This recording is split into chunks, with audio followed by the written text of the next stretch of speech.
નમસ્કાર મિત્રો, સ્વાગત છે આપ સૌનું 12મા ધોરણની અંદર ચોથું ચેપ્ટર નિશ્ચય એક આપણે ભણીએ છીએ. નિશ્ચય એકની અંદર 4.5 સુધીના દાખલા આપણે ગણ્યા. હવે અમુક બાબતો છે, નોટ છે, પોઈન્ટ આઉટ છે કે જે એમસીક્યુની અંદર ડાયરેક્ટલી ઉપયોગ કરી શકાય એવા પોઈન્ટની આજે આપણે ચર્ચા કરવી છે. તો 1 બાય 1 એક પછી એક પોઈન્ટ લેતા જઈએ.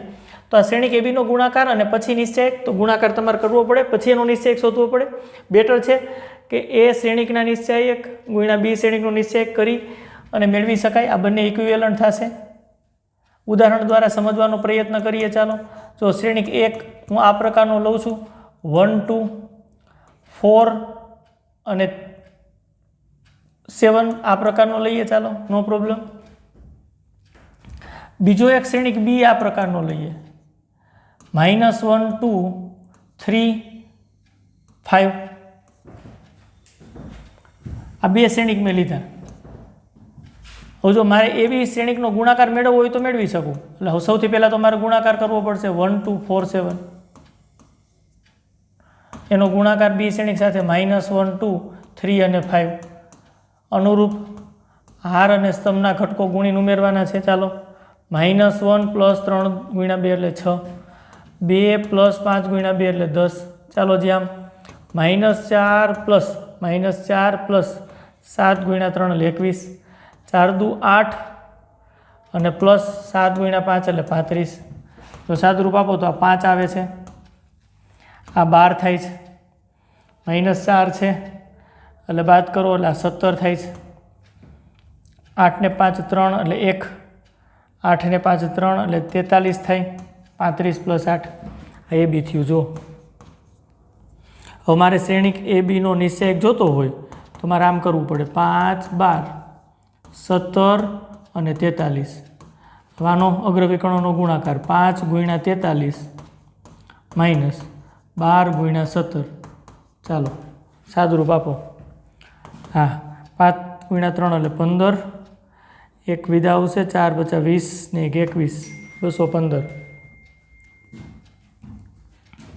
એવી જ રીતે આ બંનેનો ગુણાકાર 12 × 7 12 × 7 84 એટલે 4, 8 વિધા આવશે, 12 1 12 અને 8 એટલે 20.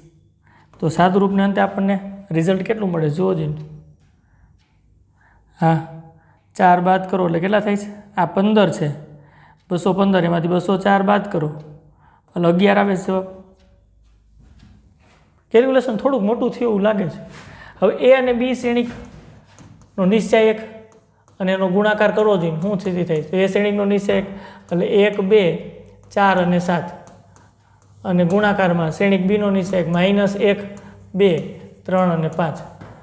આનો અગ્રવિકર્ણોનો ગુણાકાર એટલે 7 -4 દુ 8 ગુણાકારમાં -5 -6 કરો તો આ -1 થાય, આ ગુણાકારમાં -11 +11 આવે છે, એટલા જ આવે છે. કેલ્ક્યુલેશનમાં કેવડા મોટા ગુણાકારને સાદુરૂપ ભાઈ બચાવી શકાય. તો ક્લિયર વાત થઈ કે કોઈ પણ બે શ્રેણિકનો ગુણાકાર અને એનો તમારે નિશ્ચય એક શોધવાનો હશે તો ચિંતાનો વિષય નથી. સ્વતંત્ર શ્રેણિકના નિશ્ચયકના ગુણાકાર જેટલું જ મૂલ્ય આવે. 3 × 3 હોય તો આ તમે જોઈ શકો કેવડો ગુણાકાર થાય, પછી તમે નિશ્ચયકનું મૂલ્ય શોધી શકો. ડાયરેક્ટલી વિસ્તરણ કરીને બેનો ગુણાકાર કરી નાખો. પહેલો પોઈન્ટ મસ્ત. નેક્સ્ટ એના પછીના બીજા પોઈન્ટની ચર્ચા કરીએ. ચાલો, બસ આવા ઘણા અગત્યના પોઈન્ટ છે. એ સામાન્ય શ્રેણિક છે. સામાન્ય એટલે હા, શ્રેણિક એના નિશ્ચયકની કિંમત નોટ ઇક્વલ ટુ 0 આવે. વ્યસ્ત સંપન્ન શ્રેણિક હોય, વ્યસ્ત મળે. હા, એ ઇન્વર્સનું અસ્તિત્વ હોય.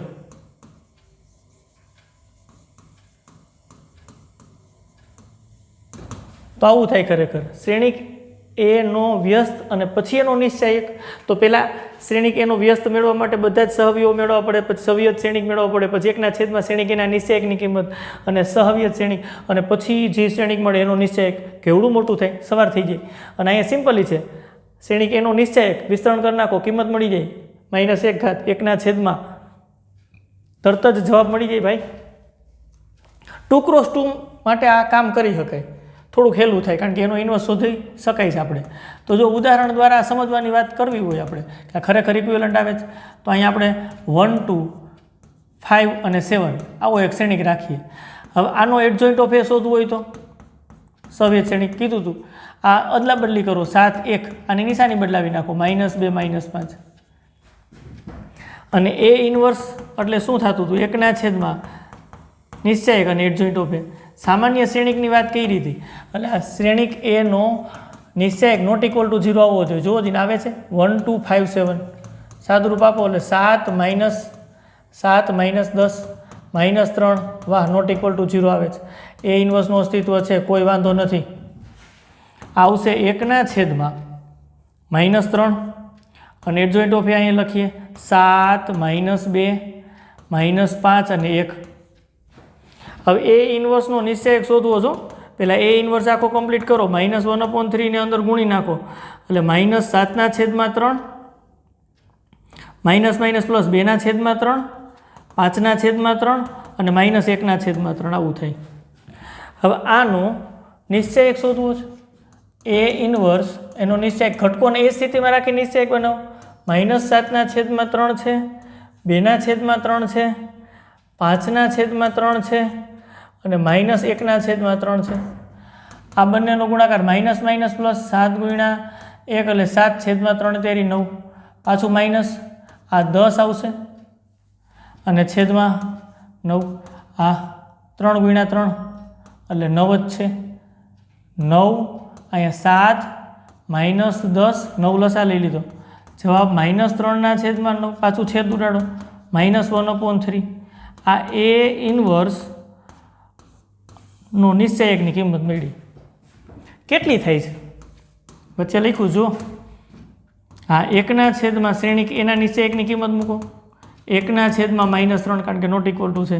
આ શ્રેણિક એ એની -1 ઘાત થઈ કારણ કે નિશ્ચયક તો મૂલ્ય આપે છે. જો ખાસ જોજો નિશ્ચયક અને શ્રેણિક મિક્સ ન કરતા. પોઈન્ટ આઉટ નોટની અંદર બધું મિક્સિંગ જ છે પણ ક્લિયર હોવું જોઈએ. આપણે નિશ્ચયક મૂલ્ય આપે, શ્રેણિક ગોઠવણી છે.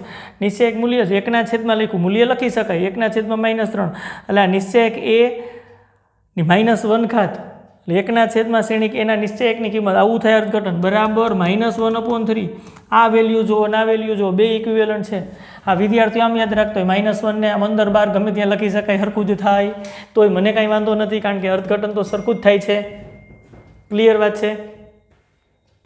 આ મેં ઉદાહરણ દ્વારા સાબિત કર્યું. આની વ્યાપક સાબિત આપ કરવું હોય તો કરી શકો. વ્યાપક સાબિત કરીએ ચાલો. એ અને એ ઇન્વર્સ આ બંનેનો ગુણાકાર અથવા તો એ ઇન્વર્સ ઇન્ટુ એનો ગુણાકાર કેટલો થાય? આઈ એકમ શ્રેણિક કેટલો થાય? આ પોઈન્ટ આપણને ખબર, વ્યસ્ત શ્રેણિકની વ્યાખ્યા છે. હવે આપણે શું કરવું છે તો કે આપણે બંને બાજુ એ ઇન્ટુ એ ઇન્વર્સ બાજુ નિશ્ચયક લેવો છે અને આ એકમ શ્રેણિકનો નિશ્ચયક લેવો છે. જો બે સરખા હોય, આ બંને સરખા હોય તો બંનેના નિશ્ચયકની કિંમત એ સરખી મળે. હા એ ઇન્વર્સ બરાબર આઈ થાય તો બેના નિશ્ચયકની કિંમત એ સરખી કારણ કે બે શ્રેણિક સરખા છે. ઘટકોને એ સ્થિતિમાં રાખી નિશ્ચયક મેળવવાની વાત આવે એટલે બેના મૂલ્ય સરખા. બે શ્રેણિક સમાન ક્યારે થાય તો કે અનુરૂપ ઘટક સમાન હોય. તો જો શ્રેણિક સમાનતાની વાત એમ કરી હતી, બે શ્રેણિક સરખા ક્યારે? બધા જ એલિમેન્ટ સરખા થવા જોઈએ, અનુરૂપ ઘટક બધા જ સરખા થવા જોઈએ. હવે એનો નિશ્ચયક મેળવો તો બે બાજુ સરખા જ એલિમેન્ટ છે, એ સ્થિતિમાં રાખી નિશ્ચયક મેળવવાનો છે, સમાન જ કિંમત મળશે. બહુ સહેલી વાત છે. અહીંયા આગળ ને પેલા નોટ પ્રમાણેની કામગીરી કરી. શ્રેણિક એનો નિશ્ચયક અને આવું થાય એ ઇન્વર્સ આમ અને આનું મૂલ્ય 1 એકમ શ્રેણિક. હા તમે 1 0 0 0 1 0 0 0 1 હવે 3x3 લખો અને શ્રેણિકનો નિશ્ચયક મેળવો તો આવું થાય 1 0 0 0 1 0 અને 0 0 1 કરો સાદુરૂપ 1 1 -0 -0 +0 બરાબર 1 એટલે જ એકમ શ્રેણિક કહેવાય. એક મૂલ્ય મળે ભાઈ, શ્રેણિકના નિશ્ચયકની કિંમત 1 મળે એટલે એકમ શ્રેણિકની કિંમત અહીંયા 1 મળી આપણને, નિશ્ચયકની કિંમત. ક્લિયર થઈ ગયું. એ -1 1/, આ નીચે શ્રેણિક એનો નિશ્ચયક નોટ ઇક્વલ ટુ 0 એ તો આપણને પહેલેથી કન્ડિશનમાં આપી હતી તો જ એ ઇન્વર્સ મળે. વ્યસ્ત સંપન્ન હોવો જોઈએ, નહીતર આ સરખું જ ન થાય. વ્યસ્ત મળતો જ ન હોય તો ક્યાં વાત છે. તો આ થઈ ગયું જુઓ પ્રૂવ.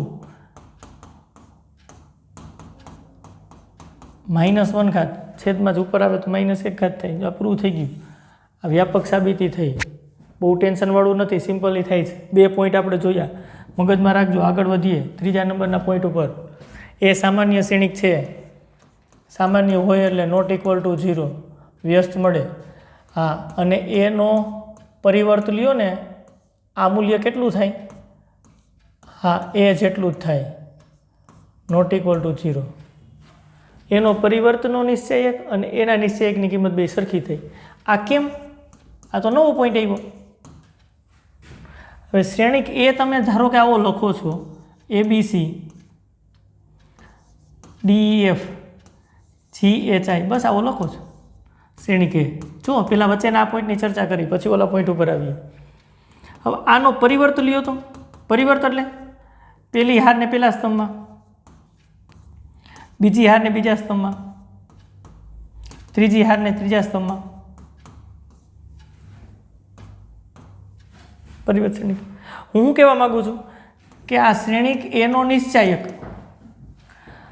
अने ए ना परिवर्तनो निश्चायक आ बे समान थाय हूँ एवुं कहेवा मागू छूं जो अत्यारे आपणे जे भणीए छीए ने भाई ए पॉइंट आउट भणीए छीए ने बधाय लॉजिकल बाबत छे अने ई एक वखत जो आ मगजमां बेसी जाय ने तो एमसीक्यू में फटाफट वापरी शकाय हाँ बहु निराते शांतिथी समजવાનો प्रयत्न करजो आनो निश्चायक એટલે આ ઘટકોને એ સ્થિતિમાં રાખી અને મારે નિશ્ચયક બનાવવાનો આ ઘટકોને એ સ્થિતિમાં રાખીને મારે નિશ્ચયક બનાવવાનો આવો બનાવવાનો એ બી સી હા ડી ઈ એફ जी एच आई व्यापक चर्चा करवी छे आपणे आने आज घटकोने ते स्थितिमां राखीने आपणे निश्चयक बनावવાનો ए डी जी पछी अहींया छे बी बी है ई है एच है सी एफ और आई है हवे कहूँ छूं आ बेनी किंमत सरखी ज आवे तो कि हाँ केम पाछुं न्याथी केम कारण के निश्चायकनुं प्रमेय हाँ गुणधर्म कही शकाय याद करो क्यों हाँ आर आई थी सी आई निश्चायकनी बधी ज हार ने अनुरूप स्तंभ में फेरवो निश्चायकनुं मूल्य बदलाय नहीं आ बधी ज हार ने पहली हार ने पहला स्तंभ में बीजी हार ने बीजा स्तंभ में त्रीजी हार ने त्रीजा स्तंभ में निश्चयकनुं मूल्य में कोई बदलाव न थाय तो आ बधी ज हार ने अनुरूप स्तंभ में फेरवी तो आ मळे छे एनुं अर्थघटन के आ बे सरखा ज छे एटले लिखा छे ए परिवर्त एनो निश्चायक अने एनो निश्चायक बे सरखुं ज थाय हवे आप समझी शको छो क्लियर छे आगळ वधी जाए चालो એટલે આ पॉइंट याद राखजो श्रेणिक एना निश्चयकनी किंमत एटली ज एना परिवर्तना निश्चयकनी किंमत मळे कारण के हारने स्तंभमां फेरवो बधी ज स्तंभने पाछा अनुरूप हारमां फेरवो निश्चयकनुं मूल्य बदलातुं नथी आ प्रमेय कामे लागे छे हवे आ काढी नाखुं छुं चालो केम तमे पूछ्युं तुं एनो जवाब तमने मळी गयो आपणो पॉइंट शुं छे तो कहेजो एनो परिवर्त पछी इनवर्स शोधी अथवा तो इनवर्स शोधीने परिवर्त लई बे इक्विवेलન્ટ थाय आ बेने इंटरचेन्ज करी तो मूल्य बदलातुं नथी टूंकमां आपणे एम याद राखता होय तो कॉन्सेप्ट शुं छे आने बेने जोड़ती बात आपणे करवी होय तो आम करी शकीए ए नो ए इनवर्स साथेनो गुणाकार आई आपे हवे मारे परिवर्तमां जवुं छे तो हूँ ए इंटू ए इनवर्स बे बाजू परिवर्त लईश चालो हाँ एक पॉइंट आई आपने खबर है ए बी नो परिवर्त बराबर बी परिवर्त इंटू ए परिवर्त थाय तो खास जोजो आम ए परिवर्त इंटू बी परिवर्त नहीं आपणे श्रेणिकनी अंदर भणी गया छे आ बधाय पॉइंट कामे लागे एवा पॉइंट छे तो आनी अंदर लखावो तो शुं स्थिति थशे हाँ ए इनवर्स आ पेलो ए श्रेणिक छे आ बी श्रेणिक छे एवुं विचारो एनो परिवर्त इंटू ए परिवर्त जो आ पेला लख्युं छे मैं अने एकम श्रेणिकनो परिवर्त એટલે એકમ શ્રેણિક જ થાય પાછું પ્રૂવની જરૂર છે અરે 1 0 0 0 1 0 0 0 1 પાછું હારને સ્તંભમાં ફેરવો તો ઈ જ આવે નો પ્રોબ્લેમ હજી આવું તો કાંઈ પ્રૂવ ન થયું થાશે ચિંતાનો વિષય નથી એ ઇન્વર્સ પરિવર્ત ઇન્ટુ એ ટ્રાન્સપોઝ એને ગુણાકારમાં હું એ ટ્રાન્સપોઝ એનો પરિવર્ત આના વડે ગુણાકાર કરું છું કેમ ભાઈ આ બાજુ કરી નાખું છું એટલે તમને પ્રશ્ન ન રહે અહીંયા ગુણાકાર કર્યો અહીંયા કર્યો બંને બાજુ ગુણાકાર કર્યો ફાયદો આપણને શું મળ્યો એ ઇન્વર્સ ટ્રાન્સપોઝ આ શું થઈ ગયું જો આ શું થઈ ગયું આને શ્રેણિક એક્સ વિચારો એક્સ ઇન્વર્સ શ્રેણિકનો એના વ્યસ્ત સાથેનો ગુણાકાર એકમ શ્રેણિક આપે બહુ સહેલી વાત થઈ ગઈ ને એકમ શ્રેણિક સાથે ગુણાકાર કોઈ પણ શ્રેણિકનો શ્રેણિક પોતે જ આવે एकम श्रेणिक साथे गुणाकार श्रेणिक पोते ज आवशे आ तो खबर छे बधाईने आ एक्स श्रेणिकनो आई साथे गुणाकार એટલે एक्स ज आवे गुणाकार तमे करी जुओ कोई टेन्शन नहीं। બરાબર આ બાજુ આવું છે જો પ્રૂવ થઈ ગયું ઇનવર્સનો ટ્રાન્સપોઝ ટ્રાન્સપોઝનો ઇનવર્સ બે ઇક્વિવેલન્ટ મળે છે વ્યાપક સાબિતી છે ઉદાહરણ દ્વારા ચેક કરી શકાય 2x2 શ્રેણિક લઈ એનો વ્યસ્ત મોડવો એનો ટ્રાન્સપોઝ મેળવો ઉદાહરણ દ્વારા ચેક કરીએ ચાલો આ વ્યાપક સાબિતી આપણે જોઈએ ઉદાહરણ દ્વારા ચેક કરીએ કાઢી નાખીએ છીએ આ સાબિતી ઉદાહરણ દ્વારા જોઈ કે વ્યાપક સાબિતી જોઈ એક વખત આ નોટ આપણને સમજાઈ જાય પછી સાબિતીની જરૂર નથી નોટ ડાયરેક્ટલી એમસીક્યુમાં વાપરજો ભાઈ આપણે એક વખત સમજવા માટે આ બધું કરીએ છીએ પછી વ્યાપક સાબિતીની બિલકુલ જરૂર નથી ઉદાહરણ દ્વારા સમજવાની જરૂર નથી કારણ કે મગજમાં આવી ગયું છે કે આ બે સરખું થાય છે ફર્સ્ટ ટાઈમ છે એટલે ઉદાહરણ દ્વારા આપણે ચેક કરી લઈએ ઓકે થાય છે કે નહીં ચાલો તો શ્રેણિક એ મારે એક જોશે ખાલી લાવો રાખી 1 2 5 7 એડજોઇન્ટ ઓફ એ 7 1 -2 -5 હવે એ ઇન્વર્સ મેળવવો છે પહેલાં આપણે એટલે શ્રેણિક એનો નિશ્ચય 1 2 5 7 ચાલો 7 -10 બરાબર -3 મળે છે સામાન્ય શ્રેણિક તો છે જ એ ઇન્વર્સ બરાબર 1/છેદમાં શ્રેણિક એનો નિશ્ચાયક અને એડજોઇન્ટ ઓફ એ આવું થાય છે બરાબર 1/છેદમાં -3 આ શ્રેણિક એનો નિશ્ચયક છે માનાક નથી એટલે ખાસ જોજો ભૂલ કરતા નહીં એડજોઇન્ટ ઓફ એ 7 -2 -5 અને 1 આવું થાય છે એ ઇન્વર્સ હવે એનો ટ્રાન્સપોઝ લેવાનો છે એ ઇન્વર્સ એનો ટ્રાન્સપોઝ હા આને અંદર ગુણી નાખવું હોય તો ગુણી નખાય -7/3 2/3 પ્લસો આ પ્લસ છે માઇનસ માઇનસ પ્લસ 5/3 અને 1/3 આવે છે એનો પરિવર્ત લ્યો હારને સ્તંભમાં ગોઠવો ચાલો એટલે થશે 7/3 પહેલી હાર છે ને પહેલા સ્તંભમાં -2/3 બીજી હારને બીજા સ્તંભમાં 5/3 અને 1/3 રિઝલ્ટ 1 હવે શું કરવાનું તમારે પહેલાં આનો પરિવર્ત 1 2 પહેલી હારને પહેલા સ્તંભમાં 5 7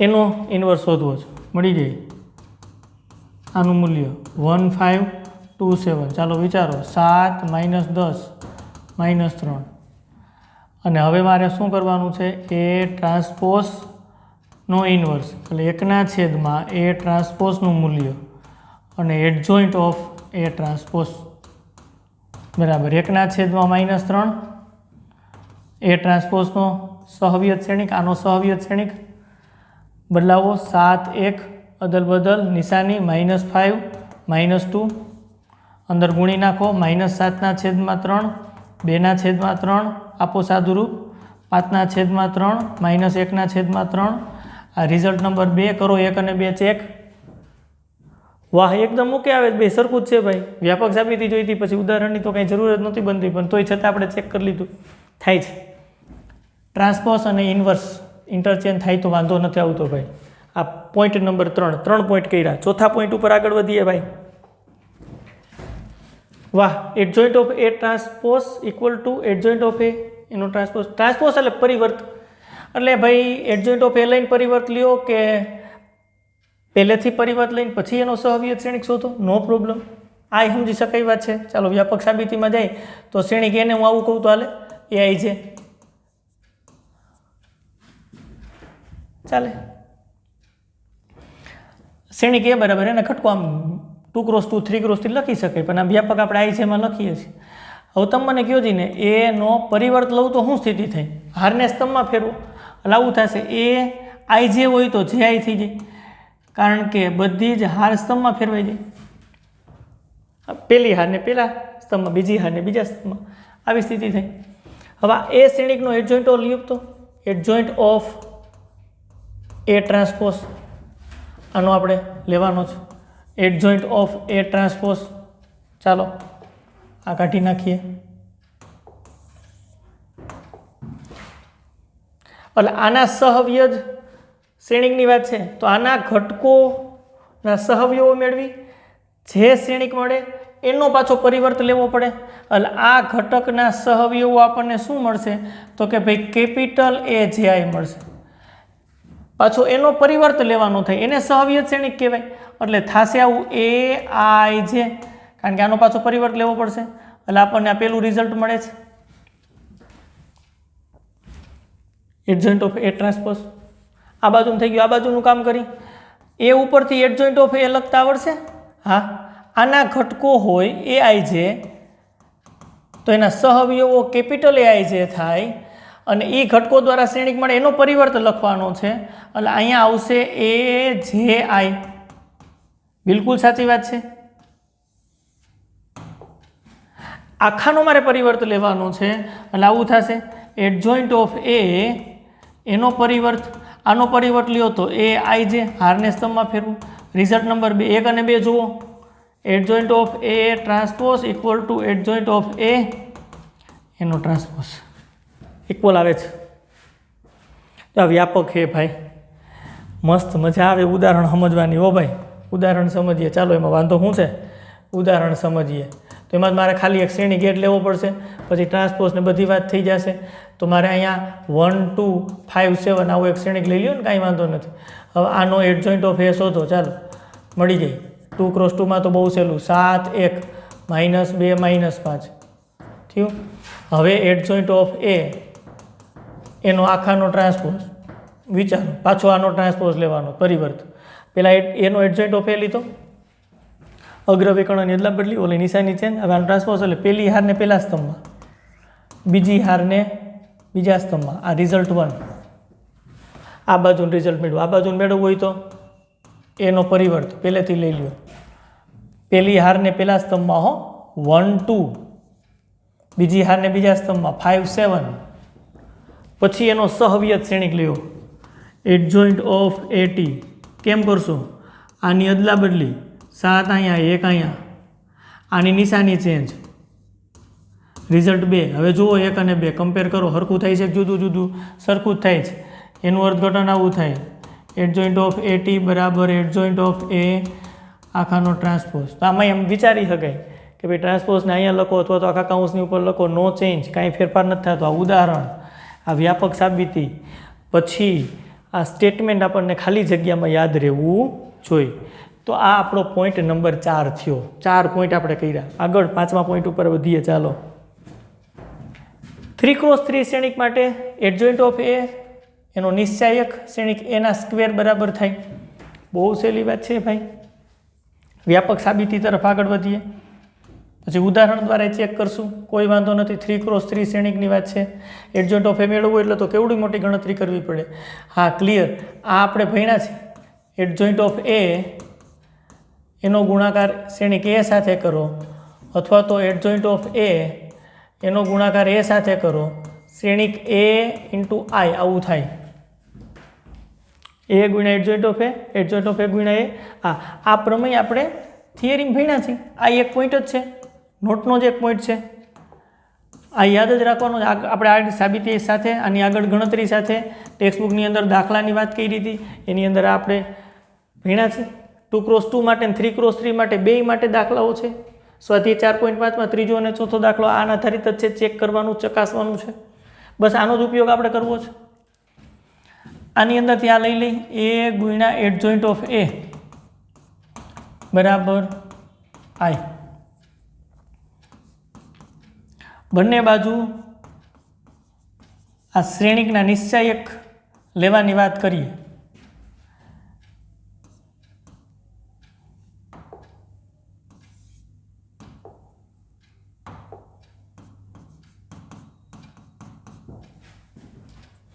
અહીં આપણે આવું થશે, કારણ કે આ બે શ્રેણિક છે. ગુણાકાર પહેલો પોઈન્ટ. 3 × 3 છે, 3 એ 3 હારમાંથી કોમન નીકળશે. અહીંથી ના આવ્યા ને ક્વેશ્ચન માર્ક. કેમ? એ સ્ટેપે ડાયરેક્ટ સમજાય એટલે લખી નાખ્યું છે. અહીંયા લખીએ પાછું. જોજો, એક વખત જોઈ લઈએ એટલે વાંધો ન આવે. હજી હું શ્રેણિકનો નિશ્ચાયક નથી લેતો, એમને પ્રોસેસ કરું છું. જો 1 0 0 0 1 0 0 0 1 આ શ્રેણિક છે, એકમ શ્રેણિક. શ્રેણિક છેલ્લા બોક્સ પેક કરી દે, એ ગુણી નાખીએ. બધી જ હારને ગુણા છે ને ભાઈ, શ્રેણિકમાં તો એવી સિસ્ટમ છે, 0 સાથે ગુણાય તો 0.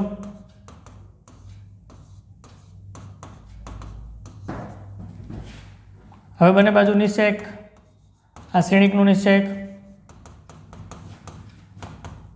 આ શ્રેણિકનું નિશ્ચયક બધા ઘટકો એ સ્થિતિમાં રાખીને આમ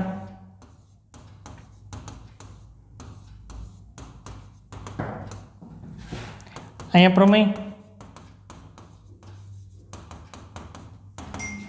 અહીંયા નિશ્ચયકમાં પહેલામાંથી નિશ્ચયક એ કોમન, બીજામાંથી કોમન, ત્રીજામાંથી કોમન, 1 0 0 0 1 0 0 0 1 આવું આવશે. જો આટલા સ્ટેપ કર્યા પછી અહીં પૂછ્યા, મેં અહીં સીધું જ લખી નાખ્યું. જો અહીંયા પ્રમેય વાપર્યું, અહીંયા શ્રેણિક એની 3 ઘાત આવે છે, 3 ઘાત જ આવે ને, પહેલામાંથી નિશ્ચયક એ કોમન, બીજામાંથી નિશ્ચયક એ, ત્રીજામાંથી એ કોમન, 3 ઘાત. અને આ શું છે? એકમ શ્રેણિક નિશ્ચયક. આટલી પ્રોસેસ ન કરવી પડે, વિચારી શકાય કે આ એટલે એકમ શ્રેણિક. 3x3 ની વાત કરી છે એટલે એ બધા જ એલિમેન્ટ સાથે ગુણાશે, ત્રણેય હાર સાથે ગુણાશે, પછી એનો નિશ્ચયક લ્યો છો તો પહેલી હારમાંથી નિશ્ચયક એ કોમન, બીજી હારમાંથી નિશ્ચયક એ કોમન, ત્રીજી હારમાંથી નિશ્ચયક એ કોમન, નિશ્ચયક એની 3 ઘાત આવશે. નિશ્ચયક એ ગુણ્યા નિશ્ચયક એ ગુણ્યા નિશ્ચયક એ. લોજિકલી ખબર પડે, નતર આમ કરી લેવાય. આગળ વધીએ તો મારે તો આ જોઈ છે, એની 3 ઘાત. નિશ્ચયક એકમ શ્રેણિકના નિશ્ચયકની કિંમત કેટલી હમણાં આપણે ડિઝાઇન કરી હતી, શોધ્યું હતું હોત 1, એટલે જ એને એકમ શ્રેણિક કહી છે. વિસ્તરણી કરીને ચેક કર્યું હતું આપણે, અહીંથી વિસ્તરણ કરો 1 1 -0 -0 -0 1 આવે છે. અને આ છેદમાં નોટ ઇક્વલ ટુ છે એ પૂછ તો જ આ થાય. કેન્સલ એક કરો,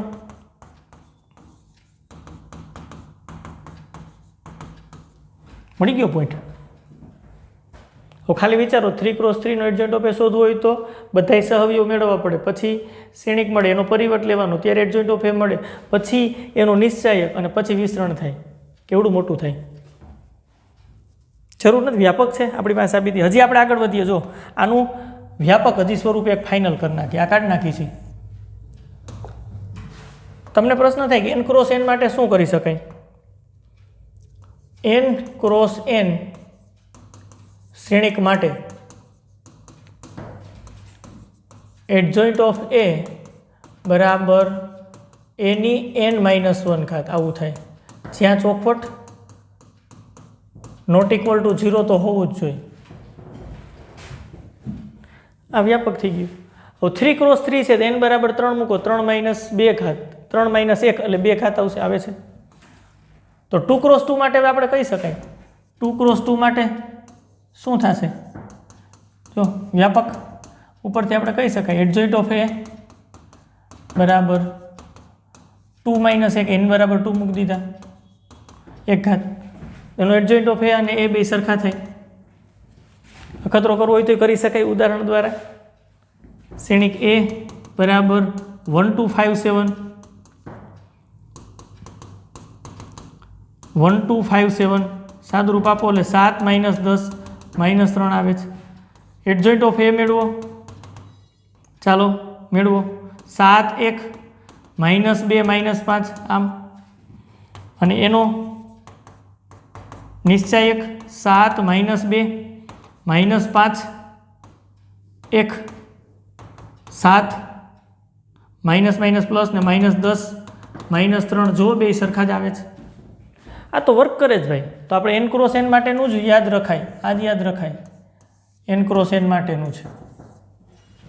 n×n માટે એડજોઇન્ટ ઓફ એ એનો નિશ્ચયક કેટલો થાય? એના નિશ્ચયકની ઘાત n-1. ક્લિયર છે? Point number 5. આગળના પોઈન્ટ ઉપર પોઈન્ટ પૂરા. સ્વાધ્યાય 4.5 દાખલો આવી ગયો છે. સરસ વાત છે. બસ આટલા પોઈન્ટ છે. શ્રેણિક અને નિશ્ચયકની બંનેનું કોમ્બિનેશન કરીને બનાવ્યા છે. ગુણધર્મ તો આપણે કર્યા હતા.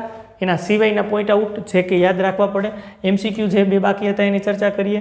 એ 3x3 કક્ષાવાળો સામાન્ય એટલે શ્રેણિક એના નિશ્ચાયકની કિંમત not equal to 0, A inverse વ્યસ્તનું અસ્તિત્વ હોય એવો શ્રેણિક હોય તો એડજોઇન્ટ ઓફ એ બરાબર શું થાય? હવે ક્લિયરલી ખબર પડે, એનો સ્ક્વેર ટીક. હમણાં આપણે આગળનો પોઈન્ટ જોયો એ જ છે.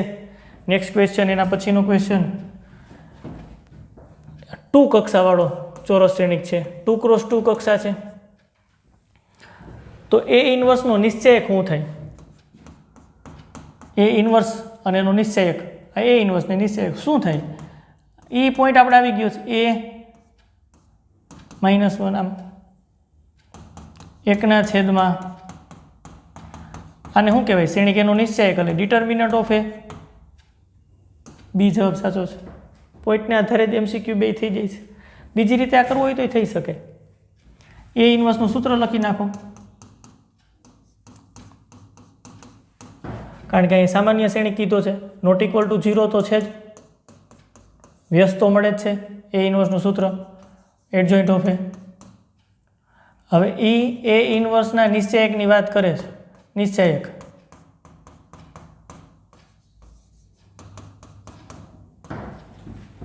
હાલો હમણાં ઘણું સાદું રૂપ આપ્યું, ખબર પડે.